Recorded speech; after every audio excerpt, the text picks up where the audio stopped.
Ladies and gentlemen, it is my distinct honor to introduce our next speaker. Our next speaker is Mr. Robert Tannenbaum. Mr. Tannenbaum was a prosecuting attorney and one of the most successful ever, never having lost a felony trial. He's convicted hundreds of violent criminals. He was the assistant DA in the New York County where he ran the Homicide Bureau and served in the criminal courts and was in charge of the legal staff training. He served as Deputy Chief Counsel for the Congressional Committee of Investigations into the assassinations of Presidents John F. Kennedy and Reverend Martin Luther King.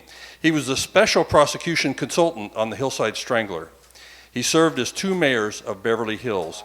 He was on the House Select Committee of Assassinations and resigned after it became corrupt and decided to point the finger at Lee Harvey Oswald. Ladies and gentlemen, please give a warm welcome to Robert Tannenbaum. Thank you very much.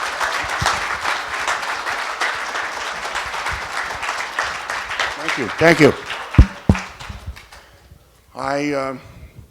I'm delighted to be here, and I should tell you how it comes about. I want to thank also Dick Sprague, who was and would have been a great chief counsel to this committee, and we would have probably had a different celebration today if Dick and I were not faced with the notion that the committee had no intention of finding the truth. And that was because of the information we gathered in about 4 months, some of which I'll go into shortly. It's interesting when I watch television, it takes years for some federal prosecutors to get off the dime and do anything. And one of the reasons is they have no caseload, and they chase grand jury minutes with semicolons and commas, I guess, for at least 6 months to see whether or not they can do anything. But in just 4 months, and I never thought this would happen, the only reason I went to Washington was because my boss had died, Frank Hogan, who ran an apolitical DA's office. And I went there right out of law school and would have stayed in perpetuity, having run the criminal courts and the Homicide Bureau. But this is serious stuff. And Cyril Wecht, who was a dear friend, had asked me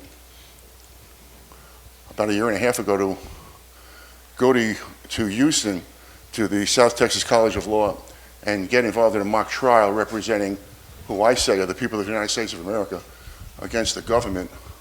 And they had the government attorneys, individuals who were in Houston. And the jury was from Dallas, I understand. So there was no voir dire. They were just 12 citizens. There's no way on planet Earth, I'll tell you that right now.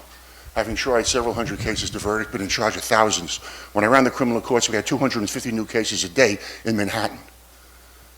150 from 9 in the morning till 5 at night, and from 7 at night till 2 in the morning. We arraigned at night 7 days a week, another 100 cases.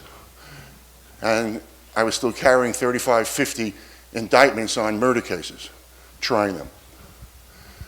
So I will tell you in no uncertain terms, which is why I'm here, because of what Judith has tried to do, and that is I don't believe there's a courtroom in America that would ever convict Lee Harvey Oswald of anything. It's that simple. And what bothers me so much about it is, having been very deeply involved in my own life with respect to American history. In college, my major is American history and European, English. There is a certain majesty to what happened in America. And it started when we wrote those words that when Jefferson, with the 2 editors he had, Adams and Franklin, when he said, we hold these truths to be self-evident. All men are created equal, endowed by their creator with certain inalienable rights. So for the first time, the American Revolution changed everything, didn't it? And those rights have to be read with the Constitution, which is the political document that makes sure that we follow a process to get to the truth. And what is the worst thing we can do is to accuse and convict an innocent person in the justice system. that is totally contrary to everything we believe. And that due process, the issues of turning over exculpatory material, isn't it interesting? Have you ever heard anybody talk who represents the government about exculpatory evidence in this case? Well, we'll talk about it in a few minutes. The case was decided, Brady v. Maryland, in the spring, in May of 1963, just a few months before the assassination. Not once did we ever hear from Earl Warren, then Chief Judge, about this duty. And it's very serious. It's very serious. So when you make a case, the case has to be beyond any and all doubt. It's fine to say we try and convict people beyond a reasonable doubt, which is high standard, but if it's not beyond any and all doubt, you're not going to have people sit in a murder case and play a mental gymnastic game and say, I have a doubt, but I'm not sure whether it's a reasonable doubt. If there's any doubt in the case, you haven't prepared the case properly. The very first book I ever did, Badge of the Assassin, had to do with the assassination of 2 New York City police officers by members of the self-proclaimed Black Liberation Army going around the country executing police. No interfacing, no exchange, no heightened tensions, no confrontation, assassination because they wore blue. And the only case where we found them and convicted them was in the case in Badge of the Assassin. But the serious nature of it all, I did a lousy job in my mind in the preparation. I never believed the jury would believe outlandish major lies based upon no evidentiary basis. And it was a hung jury after 5 months.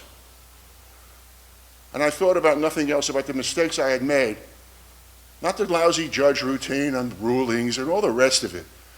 It's the DA's prerogative. The DA has a tremendous advantage, don't they? You're moving all the pieces on the chessboard before the defense gets there. You're like the 27 Yankees. You know what I mean by 27 Yankees? It's not 27 Yankees, they're the 1927 Yankees. The Babe, Garrick, and everybody. It's not they won. How do you lose? And that's the real criteria of being a DA. You don't pound your chest because you won. You should win. And when you bring over the defense attorney, hypothetically, he says, I'm in checkmate. You show him the board. And you say, yes, this is all the evidence we have. So you have 2 options. You can plead to the indictment, it's a no lesser plea case, or you can go to trial. And this whole business, if you go to trial routine, you're going to face a stiffer sentence for your client. Where'd that come from? The presumption of innocence attaches and is serious. As a DA, you know that you have rebutted that presumption. That's clear, isn't it? What do we expect DAs to walk into court and say, I don't know, let the jury decide? That's an abdication of responsibility. If you're the district attorney and you charge someone, you have a case to go forward the day that defendant is arraigned. Not that maybe we'll pick up some evidence. There was a ruthless character in Stalin's Russia named Beria. You remember him? In charge of the exchequer? That's what it became, the KGB, the Cheka. And he said to Stalin, show me the man you want and I'll find the crime. That's exactly what we don't do. We have to know what the crime is before we send out anybody to investigate. God knows, unfortunately, we have enough crime. So I'm here because it bothers the hell out of me that in our great country, the government gets away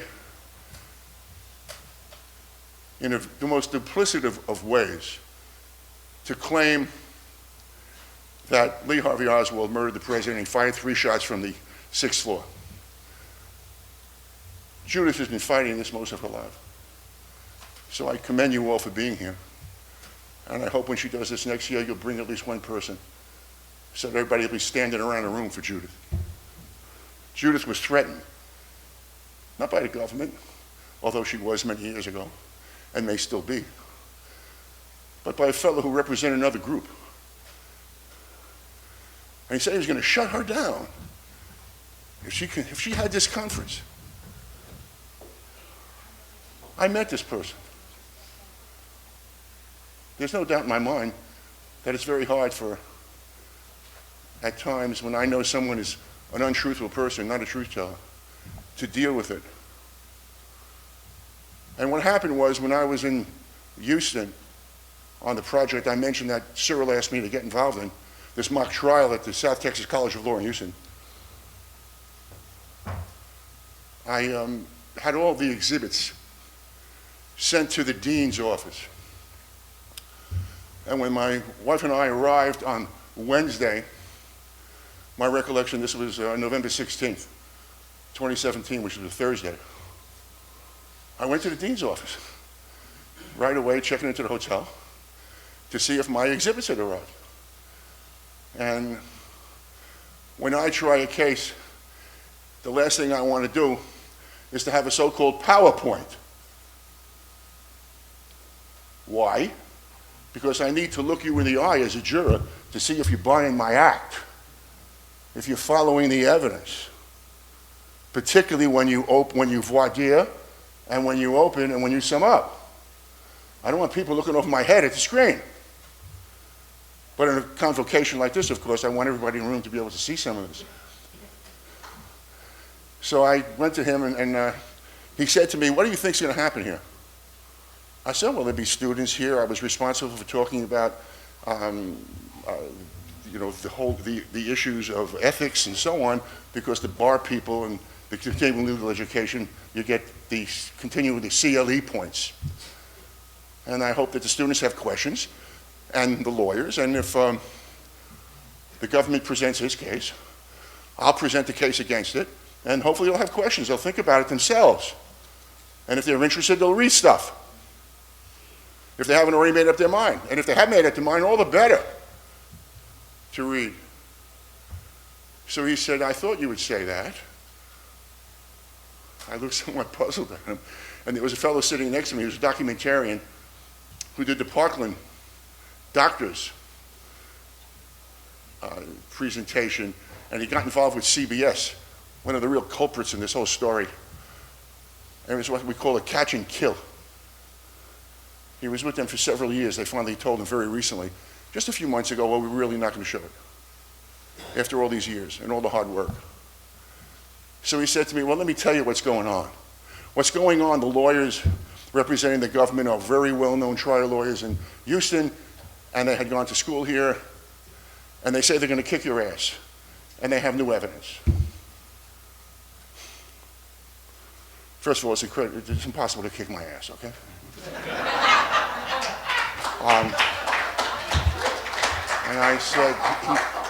And he said, "Well, what do you think about that?" I said, "I guess Margaret Thatcher said it best. If you're a lady and you say you are, you ain't."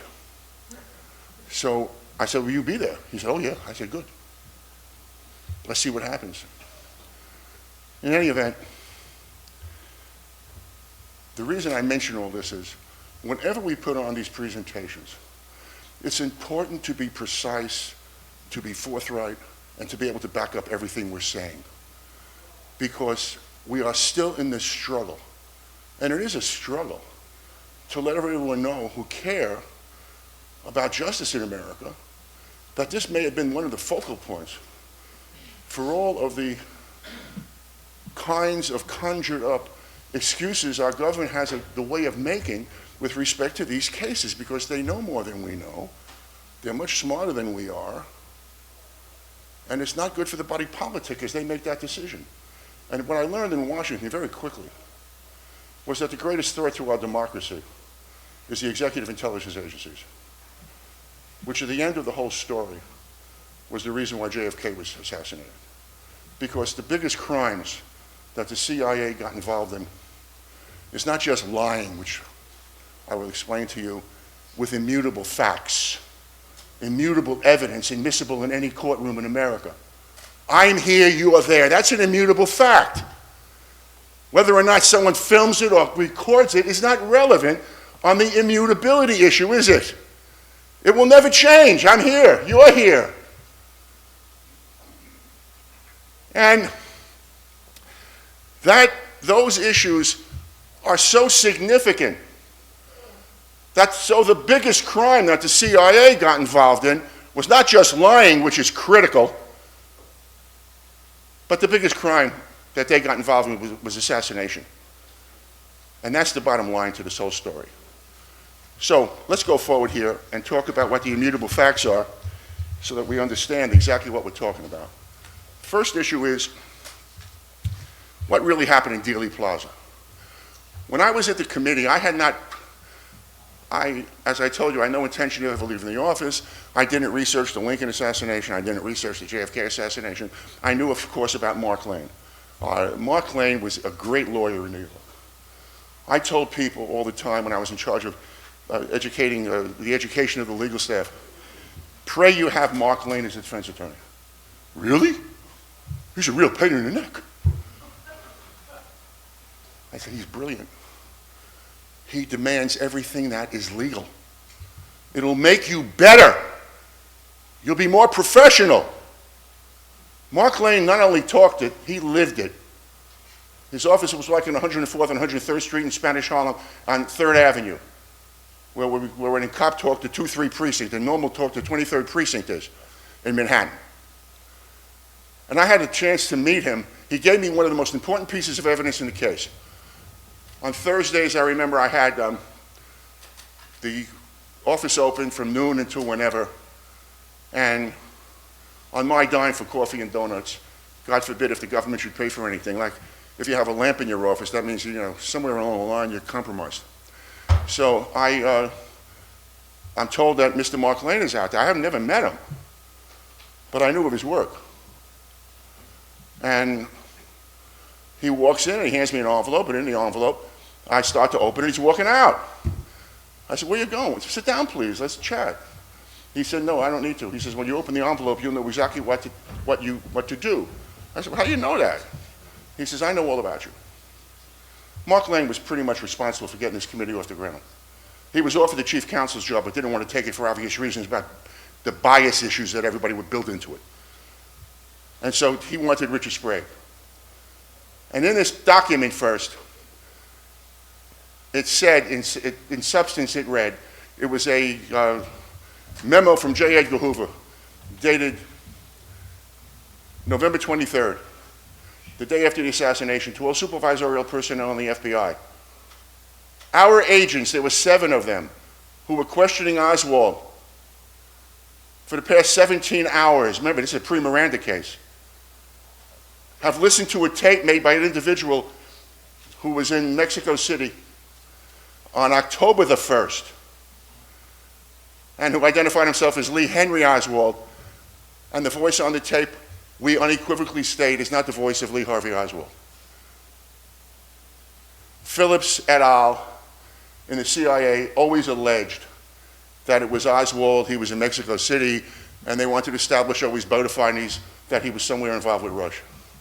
There's an amazing Manchurian aspect to Russia. My God, it's incredible, isn't it? But it turns out it was not Oswald.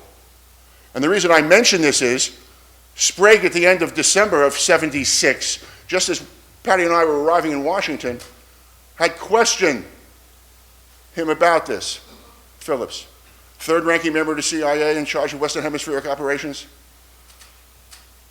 And he said that when Sprague showed him the piece that was sent out that was wired, it has this fellow on. He's a chunky looking guy, and it's not Lee Harvey Oswald. So the telex that was sent out has the wrong person. And he said, well, our photograph equipment broke down. It's like they had a couple of brownies out there, the CIA, taking photos, and all of a sudden it didn't work. And so Dick said, where is the tape? And he said, the tape doesn't exist. We recycle them every 5 to 6 days. I then questioned him. And the reason I re-questioned him was, it was in March, as I recall, at best, of '77, was because I had the memo that I just referred to, wherein Hoover is saying the FBI agents questioning Oswald say he's not the same person on that tape, but meaning the tape exists. Here he is under oath. Doesn't matter if they're under oath with these characters, they do whatever they want. So I recalled him, and interesting thing happened. He didn't know I had the memo, nor did anybody on the committee. They're talking about linking. These weren't leaks. These were like Niagara falling that goes on with this committee in Washington with everything. And so I showed him the memo, and he just folded it up and walked out of the room. So now he was in contempt. Remember, Richard Helms had committed basically the same kind of crime before the congressman was convicted. I never ordered a transcript, because shortly thereafter, given everything that was going on, and I'm going to go over it right now, I told Dick I'm going to leave. I was not going to stay on something that I knew that they would do nothing about, and I didn't want to be part of a historical investigation that was a farce. So this is the pretense of what goes on in Washington, unfortunately, and many other places. But since there was no tape of it, that is to say, I received no copy. It never happened. And there's some characters running around who worked for Blakey, one of whom graduated from law school. And in 1978, Sprague and I left basically at the end of March. I stayed to help Lou Stokes out, who became a lifelong friend of mine, who was then chair. In 78, you imagine this one I'm about to tell you, I can't believe myself. Think about Phillips, who he was. Every time you mention Phillips, the same description pops up, doesn't it? Third-ranking member of the CIA in charge of Western Hemispheric operations, like a comma, a positive clause in description. Blakey recalled him, and he put in one of the lawyers, who probably wasn't even a member of the bar, I don't even know. But most of the lawyers on the staff, including my chief assistant who remained, never knew that he was being questioned, that Phillips was being questioned by the committee, so that they whitewashed and absolved him of any potential liability. Try and get the transcript of the 78, which was probably August, of the committee questioning him, if you really want to know what the heck is going on here. And that's Blakey. One of the most overt, egregious acts of indefensible government duplicity Blakey committed. Read page 37 of the Forensic Medical Panel executive report that was done in the summer of '78. He says at page 37, and anyone who worked there knows he was responsible for every word in that report. It was one of his great claims to fame. He said in the report, gratuitously, that the Parkland doctors must have been mistaken because none of the 26 witnesses at the autopsy in Bethesda saw the gaping hole in the back of the president's head. In 1992, as I'm sure most of you know, the JFK Records Act was passed. And in '93 was the Assassination Records Review Board to go over the various documents that should be released. I was called by the federal judge. I said, look, just give everything over. There's nothing having to do with national security, particularly in the Department of the area of health. And I so testified by, I think I had to go to Washington, actually. And Blakey filed this. So why do I mention this? Out of the 26 people at the autopsy, that's 3 autopsists, 2 FBI agents, 3 Secret Service agents, 5 technicians, photographer from the White House, on and on. At least 20 of them gave memorializations to the committee that they saw the gaping hole in the back of the president's head. But keep in mind, what the committee was doing was so important and so shocking to the American public. We, the dopes, that they sealed the records and the documents for 50 years. Why? When I was there, no one ever mentioned any of this. I told them not to hire me. Sprague asked me to come down. They said, why shouldn't we hire you? I said, because look, you have 435 of you, everybody has an agenda. You can't get anything done unless you compromise. And I cannot compromise. I'm not wired to compromise and search for truth.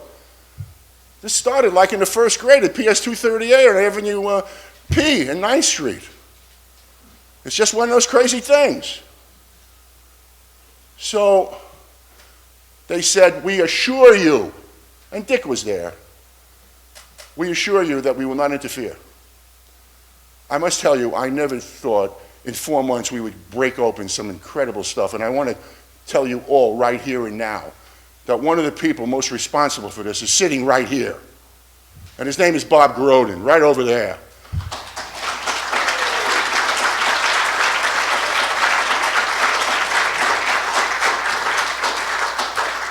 I'll tell you how honest Bob Grodin is. Many years ago, I hadn't spoken to him for a while. I went back to living the normal life in the heartland of America. And I get a telephone call at night. And a fellow gets on the phone, and I said, hello. And he says, hi, this is Bob Tannenbaum. I said, yes. And I said, who are you? He says, I'm a radio host. I said, where? He said, in Chicago.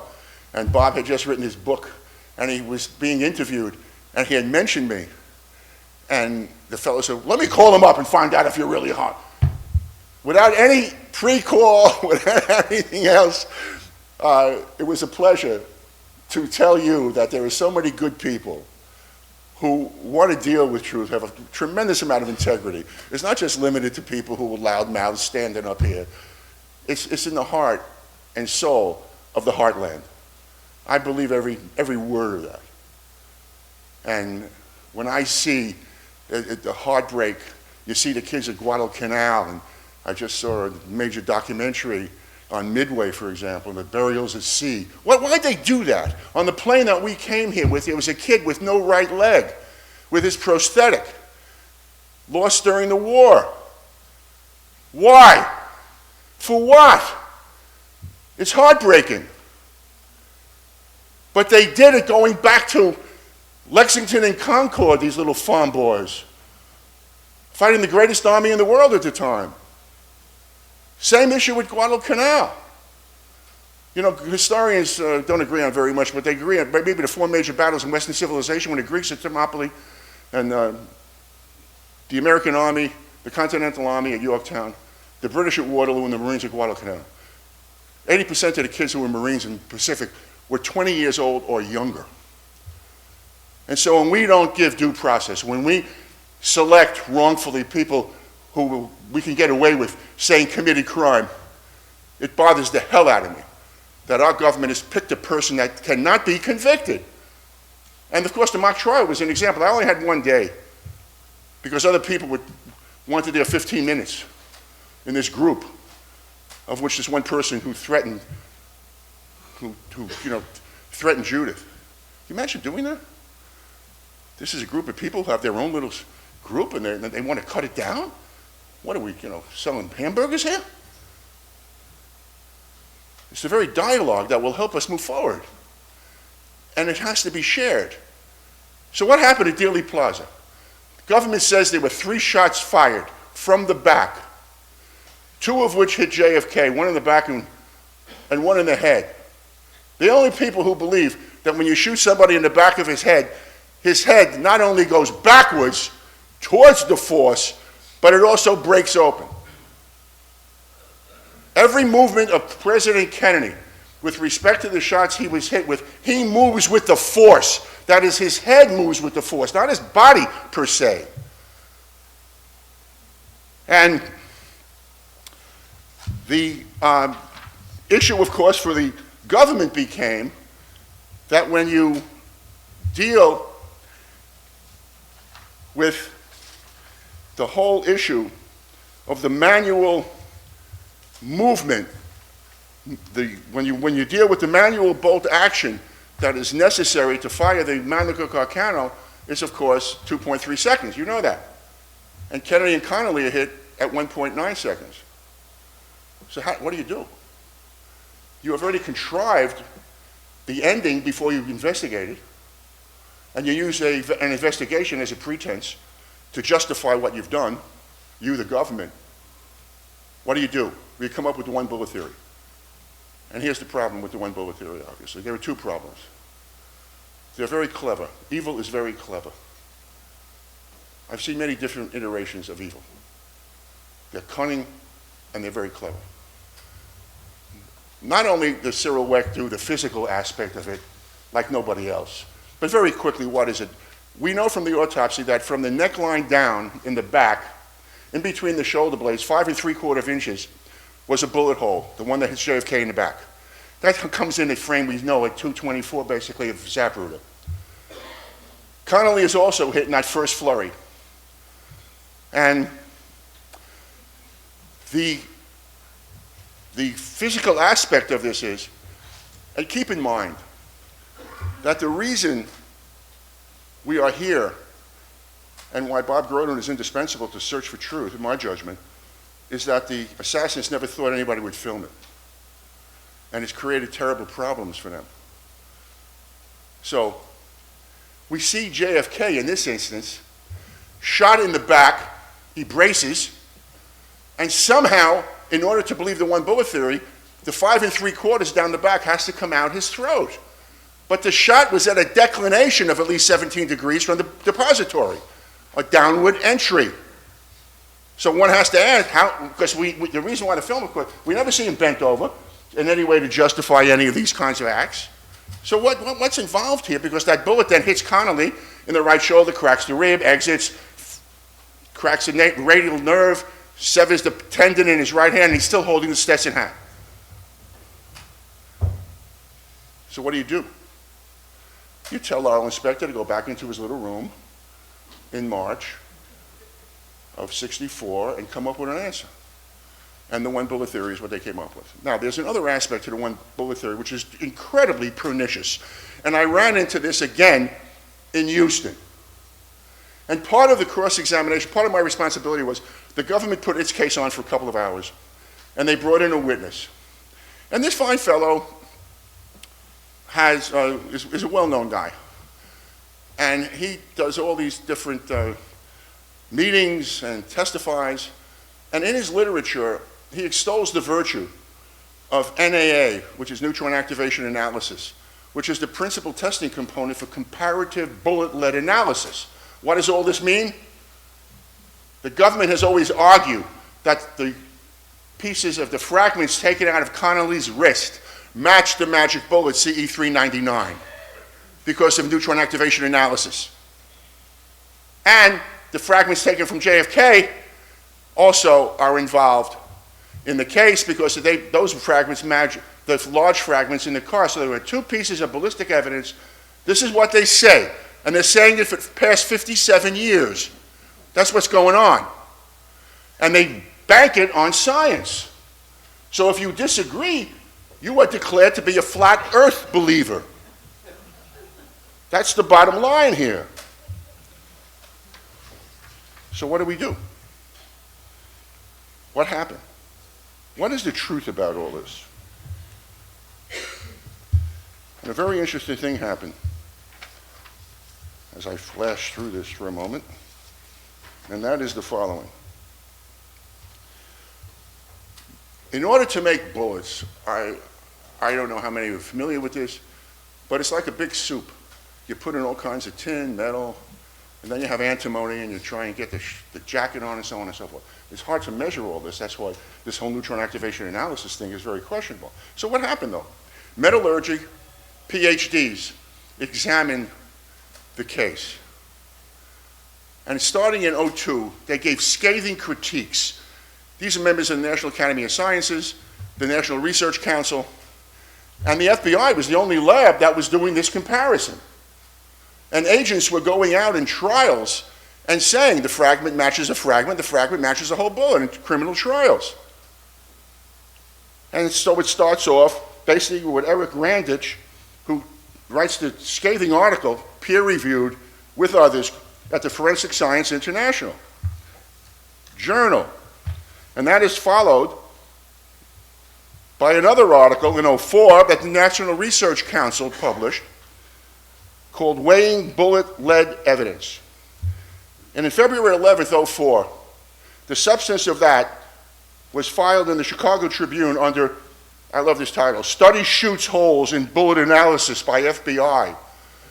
So now the FBI got concerned because, gee whiz, people are claiming, you know, we got the message from God on everything, therefore we're being challenged.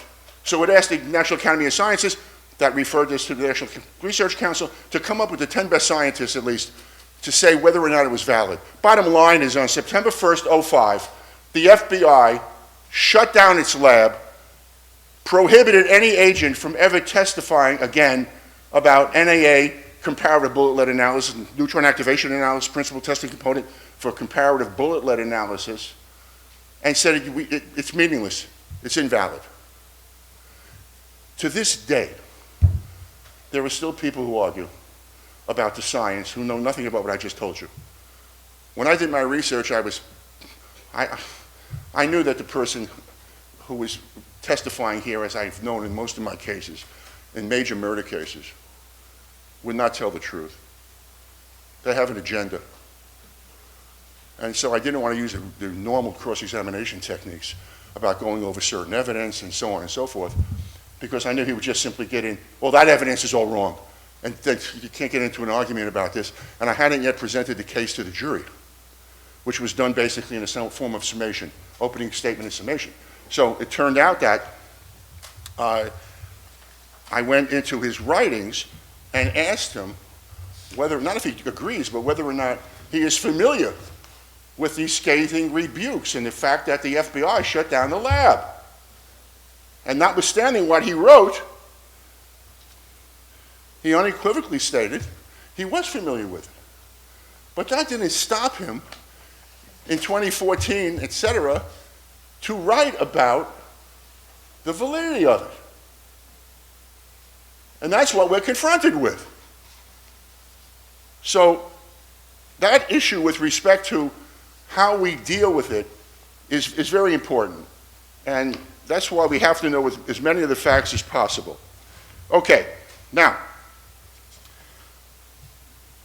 there's another issue here when we talk about who are the witnesses here. When I talk to you about immutable facts, who are the witnesses? And you see on the screen, Houston Street, the complex of buildings, and then the left-hand turn, that's going north on Houston, and then the left-hand turn going westbound. You see where Zapruder was in the pergola area, and right to his right, to the left on the screen, is the stockade fence in the knoll area. And the witnesses who were involved in all this become very important. And you can never try a case without knowing and speaking to the witnesses at the scene. It's almost the first thing you do. So when I started before telling you, my day was broken up into 3 parts because I was not authority in any of this. First was Bob Grodin, unfortunately for him, showing me thousands of times repetitiously the film we had. Never once did he try to offer his opinion. He was responding. Didn't want to bias anything. And the second portion was dealing with the scene witnesses and everything you get your hands on. And the third portion was dealing who was responsible. But it makes it much easier to find out if you know exactly what happened, but where you lay blame on anyone. And so, with respect to that, we wind up with various witnesses, some of whom can be broken down with respect to, for example, shots heard, saw the flare. It was a supersonic shot that causes the flare. Lee Bowers, for example, is in the switching tower, and he sees, before the assassination, 2 people pull up in the parking lot. They get out, one is smoking, and they're content to remain in that area while the motorcade would come by. He doesn't see the shots fired or anything else, but he works for the railroad. And we then have the line of fire people, and the line of fire people are the Newmans, Bill and Gail Newman, their children, and Emmett Hudson. Now, there are two people here who cause a great deal of dismay to a lot of researchers. Now, they haven't tried cases, they don't deal with this stuff, so it makes it very hard for them to deal with it. And those are the witnesses on the south side of Elm. And for this, I will momentarily move, assuming I don't trip. Thank you very much. What happened? Where'd you go? Picture go? It's a great exhibit. Nobody can see it. It's okay. Am I stuck here? Is that it? Okay. I think we can do this here. Wait a minute. Ray? Is Ray here? He's not here.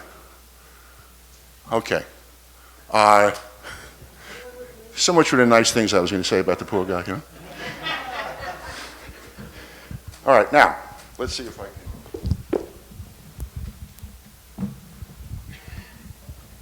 This is why I hate these machines. It's driving me nuts. Okay. Here is the Zapruder, the stockade fence area. Am I blocking everybody's view over here? Yeah? The hell with it. Hey. That's okay. The witnesses on the south side of Elm said, and CBS brings out one of them all the time. If you want to know the definition of pernicious, I'm going to define it for you here, okay? There are several people, all of whom say there were 3 shots, and the last shot hit the president in the back of the head. Now, when you study a case, people who may not agree with what your theory of the case is, doesn't mean they're lying. It means you don't understand the case yet. Why did they say that? So let's analyze this together. As a matter of fact, 2 of the geniuses from this other group that sponsored the Silhouette group that sponsored the mock trial called me a week before the presentation and said, what are you going to do about the witnesses on the south side of Elm? You know, like maybe we shouldn't mention them kind of thing? When you try a case and you're in the government, it's called full disclosure. And if you can't have full disclosure, go to another case. This is not a game. This is the serious stuff. That's why people who pretend to be trial lawyers come up and they want their 15 minutes and they make outrageous mistakes. And that taints every one of you good people who are trying to find out the truth and have done good research. But you have to see the whole picture. So what is the whole picture? There's a fellow. His name is James Altkins, who's a photographer for the AP. And Altkins says, and CBS marches him out. And they ask him, how many shots were fired? Oh, wait a minute. Where were you standing? I was on the south side of Elm, right across from the pergola. You got it now? You got the picture? He said, well, tell us what you saw. He said, there were 3 shots. They came from the rear. And the last shot hit the president in the head, and his head went forward. Well, take that, conspiracy buffs. Yeah, he's a real bad guy. We're paying him off. Here's what they don't tell you. Capital P now, pernicious word. All you have to do is the following. Please don't tell anybody I have a phone like this. What I knew happened here, which is common sense, is the following. He's an honest guy. Well, question him. Find out. Here are the questions. And it doesn't require any kind of genius. It's all common sense oriented. What are the questions? What I knew exactly happened before I questioned him was that he did the following. At frame 255, he took a shot of the car, the limo, and it showed no damage to the exterior or interior of the windshield. The first flurry had ended. It took 2.6 seconds. And then there was a pause, the witnesses said. And these are the people who are on their overpass, who spoke to the police and authorities within 1 hour. They knew what I'm telling you. 2 flurries. Kennedy and Connolly were hit. Pause. They didn't know it was 4.8 seconds. And then boom! They looked to the left, right to the stockade fence, smoke. And then they looked at JFK and he went back, spun his head back and to the left and crashed right into his wife's right shoulder. He was immobile. He couldn't move, from what everybody said. His body was depressed, physically. That only happens after the 4th shot. Remember, the witnesses said 2 or 3 shots? Turns out there were 3. They didn't know that. Then the pause, and then very, very quickly thereafter, actually it comes out to 0.7 of a second, they didn't know that, there was another boom blast, and that's when they looked at JFK and his head moved forward. They were right about that. At frame 313, JFK gets the blast to the head, right?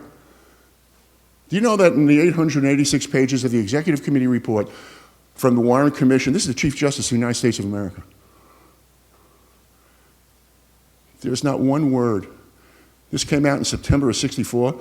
There's not one word about the JFK snap of the head back into his wife's right shoulder in the entire report. Well, it never happened. And then his head moves forward. At frame 327, 328, his head moves forward 1.68 inches. From 328 to 329, it moves 1.91 inches forward. And at 329 to 330, it moves 2.85 inches, which are, doing some math here, is like 6.44 inches forward. So they were right, his head did move forward, but not exclusively. And we know from the film again that at 313, JFK has this violent reaction, which you see initially in a flare. And then at 328, there's another flare, and you see the window shield invaded. That is to say, to the interior window shield to the left of the rear view mirror. That bullet that hit JFK in the top of the head that caused him to move forward, and we have all kinds of photographs of this, because his wife had pivoted to her right. Her shoulder remained the same on the right side, but he moves forward. That bullet fragmented. A fragment hit the windshield, and the other fragment cut Connolly up. And that's when he's holding his hat, like I'm holding this. Could you imagine anyone, his doctors verified this? Charles Gregory was his wrist surgeon, all within an hour of the assassination. He couldn't have held on to the Stetson. He had the hat upside down. What do I mean by that? The opening was here, so all you had to do was flip it on your head. He couldn't. It's as if someone shot me right now in my shin. Not through soft tissue, and the argument from the government always, well, you know, people get shot all the time, they don't realize it. You mean in the head? People get shot in the head, they don't know it? People have a tendon slashed between their index finger and their thumb, and you think you can hold on to a hat? And I want to read the testimony from Gregory about what he told all of these government people. They just ignored it. So back to Alkins. I said, when you picked up your camera, like so, what did you see? Why didn't the government ask him this? They knew this. Why didn't they tell us? He said, what do you mean? I said, well, when you look through the lens, what did you see? He said, I saw the president. He appeared to be immobile, slumped down into his wife's right shoulder. We know when that happened, right? He missed it. He picked up the camera. What did you see then? He now realized it because of all the question that was going on. And he said, the only thing I'm really sure of now is that the last shot hit the president and the head of his head went forward. All of a sudden, a major shift. A total explanation. There's another fellow there standing in the same area. His name is Charles Brem. I find this to be incredible. Small world story. Charles Brem fought, he was at Pointe du Hoc at Normandy. Pointe du Hoc was the steepest area where the Germans had their heavy guns trying to kill all of our kids coming off the landing craft. Rommel had it right. He said, if we don't kill all the Americans before they get onto the beach, the war's over. Thank you, Rommel. And he got shot during the 2-week battle at Pointe du Hoc. By the way, of course, the Americans had to take Pointe du Hoc, right? If I'm standing here, 50 feet up, there are young kids trying to claw their way up. And the Germans are opening fire with machine guns on the kids. No other country volunteered for that. Same story, isn't it? So here's what he says. They don't bring him out because he's very much a stand-up guy. The AP guy was going along for the ride, and CBS marches these people out on occasion, never asking, what did you see through the lens? And but for the film, we wouldn't know that he missed that shot. Because the only time JFK moves in that direction, head snap back to the left, is when he gets hit in the head at frame 313. And here's what Brem says. The first shot, I saw JFK. He was hit, he got hit in the back. Think about where he is. This is a location issue. He is in back. The motorcade hasn't come to him yet, and JFK is hit. We know it because he jerks up with the back wound. And again, it's like we know a 224 frame, he's been hit. He said in the second shot, it blew his head off.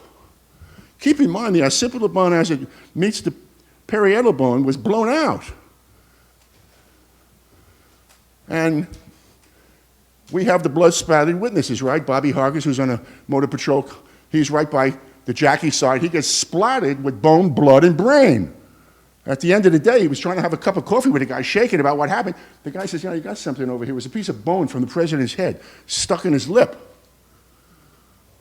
And then the officer, Doug Jackson, who nobody ever talks about, is a motorcycle cop on the Kennedy side. And he said after that those shots were fired, again, keep in mind, all these shots were fired at about 8.3 seconds. So he looked over and saw to his left the impact of JFK being hit at 313, he says, and his head moving and snapping back. That's on the other side. So Brem said, those two shots, keep in mind, the motorcade had passed him, and the shot from the stockade fence was in back of him. And the reason I mention this is, first shot was in front of him, the second shot was in back of him. Why do I mention it? Because the third shot, he said, whistled past him, just like when he was at Pointe du Hoc, taking enemy fire. That was the last shot. He said it came from the back. And I wondered, he said, why anyone would have another shot. So I took my 5-year-old child, put him on the ground, and covered him. I thought it was going to be a shootout. What does that tell us? Isn't that an answer? Isn't that a wonderful explanation from an eyewitness? He's not, people weren't told, go to Dealey Plaza, bring your pad. If you have a secretary of the office who could take shorthand, all the better, and you'll be able to do all this stuff. Wouldn't that be great? Because it'd be an assassination. I want you to make sure you can tell us everything that goes on. Time, distance, JFK's head. So he heard 3 shots, as he says. Thank you very much for the 10-minute warning. I've been thrown out of bigger places, trust me, it's okay. I'm just warming up here. So he becomes an important witness for the people, just as Hawkins is. But they're not interested in any of this. That is, the government isn't interested in any of this. So then we have the Mary Mormon shot, which was taken at 1/10 of a second after the 4th shot. And by the way, when I say the 4th shot, how do I know that? I had a call from Professor Sabato out of the Clear Blue. He does very good work, and he does polling and those various precincts that are either blue or red in nature, and they haven't voted yet, or they have voted yet, and you can't call the state, whatever. And he calls me, and he said that, he had done a book. And he had some acoustic experts, allegedly. And he said, are you familiar with my book? I said, no. And he said, but I said, I know you had acoustic stuff. He said, yeah. I said, what? He said, well, what do you mean? Why do you say that like that? I said, look, let me tell you something, okay? If you have an acoustic expert that differs from Bolt, Baranek, and Newman, the acoustics people, who were selected when inquiry was made by the Congress when they got the dicta belt in the summer of '78, that had all these sounds on it, because Officer McLean didn't know it, but he had punched on the on button on his motorcycle. He was part of the 18 officers in the motorcade on motorcycle. And then so the committee called up the American Acoustical Society and said, what's the best lab? They said Bolt, Baranek, and Newman in Boston, in Cambridge. Both Baranek and Newman had done a lot of things, the most important of which, in my judgment, is in our Humvees now, they have what is called boomerang. And boomerang is whenever we have computers in the Humvees, whenever a shot is fired at our people, our service people, we hit that computer, they know exactly where the shot came from. But of course, we have rules of engagement, you see. I want to tell you something. I had an appointment to the Naval Academy. I thank God, it must have been a divine intervention that I went to Berkeley instead. At that point in my life, I was trying to perfect the outside jump shot. And what happened is, the rules of engagement are, and I know what I would have done with the Marine option, I would have blown up the building. If they took a shot at any of my men or anything close to it, you blow up the building. You don't wait to see the guy with the gun. But now they have JAG people questioning people at 3 o'clock in the morning if they kill anybody.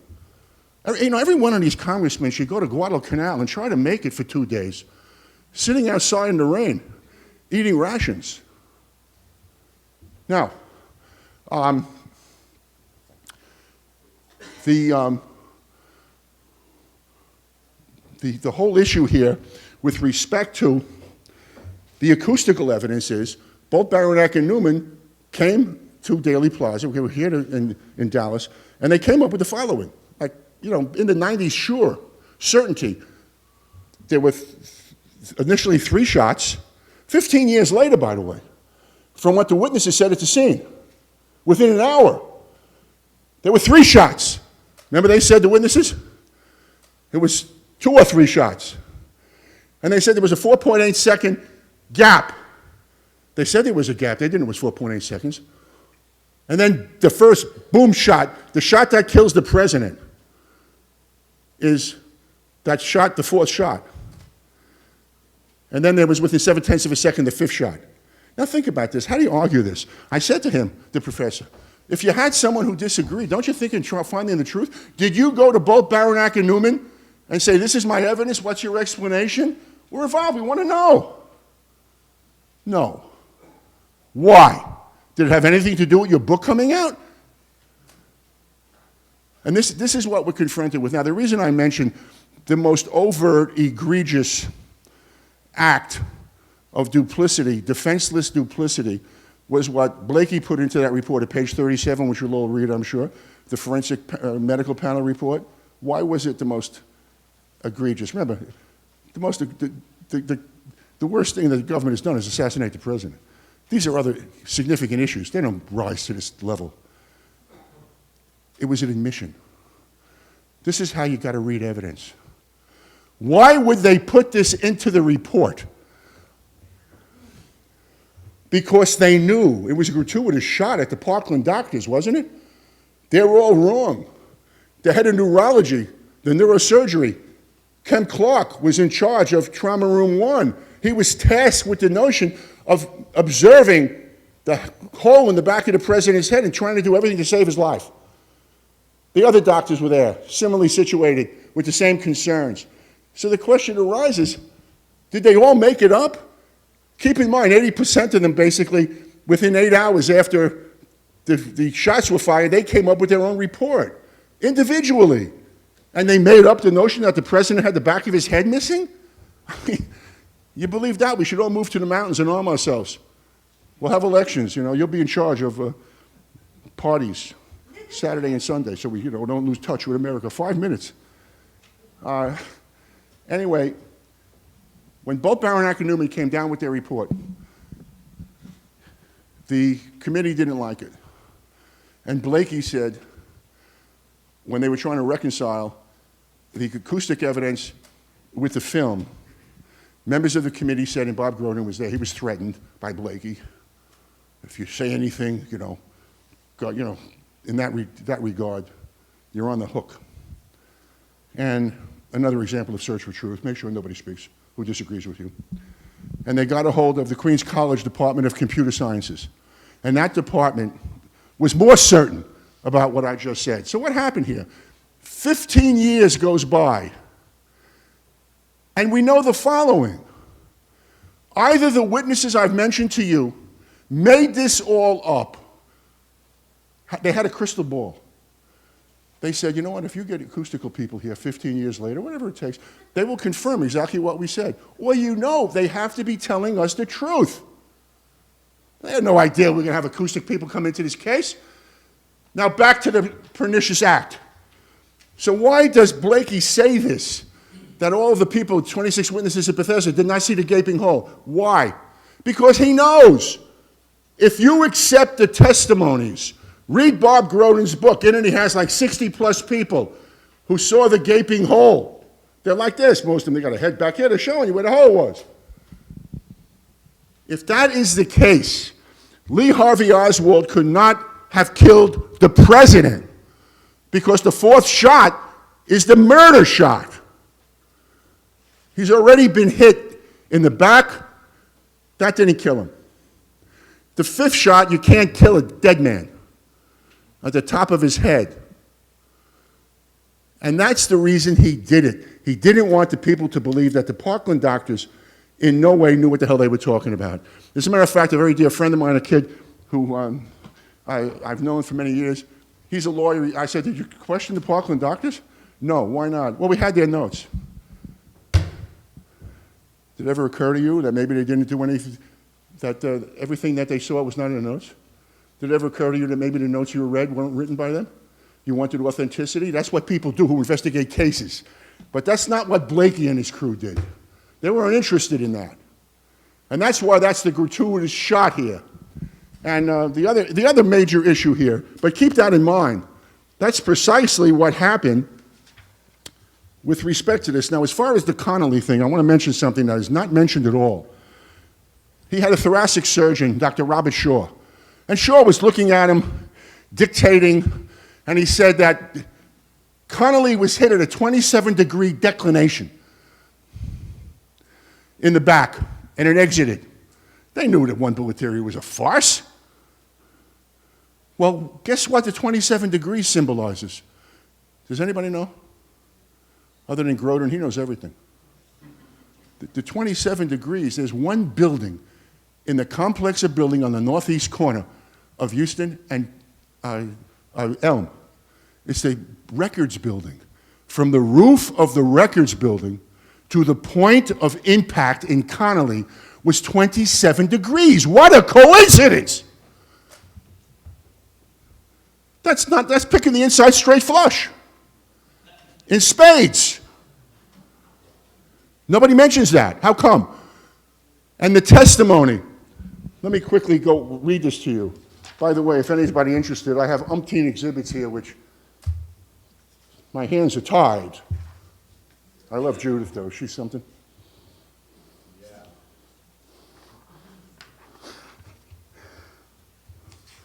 There is a line, there are a few lines here I want to get to you on the doctors. This is Dr. Charles Gregory. And Charles Gregory, he said the following. The wound of entrance is characteristic. This is about Connolly and his wrist. Because if Connolly is shot, and we know what the injuries are, and he can't hold the hat, when did it happen?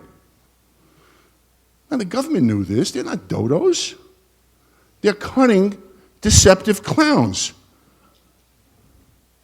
But underscore cunning and deceptive. So he says, the wound of entrance on the top of the wrist, the bullet exits the palm. He says the wound of entrance is characteristic of an irregular missile in this case. I mean, one that is distorted.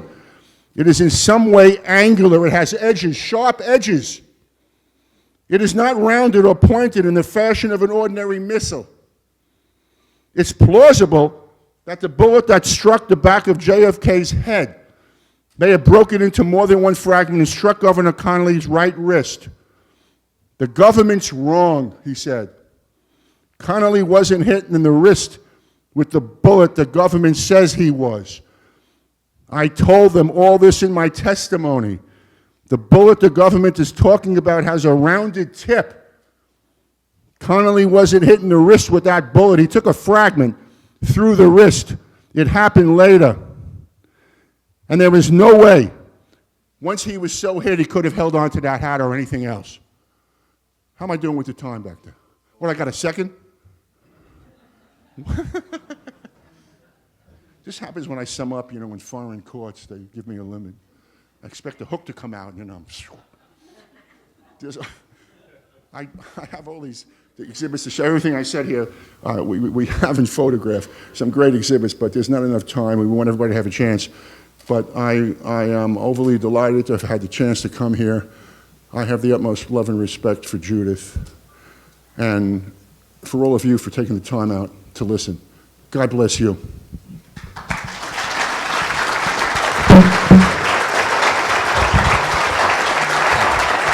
Ladies and gentlemen, Robert Tannenbaum.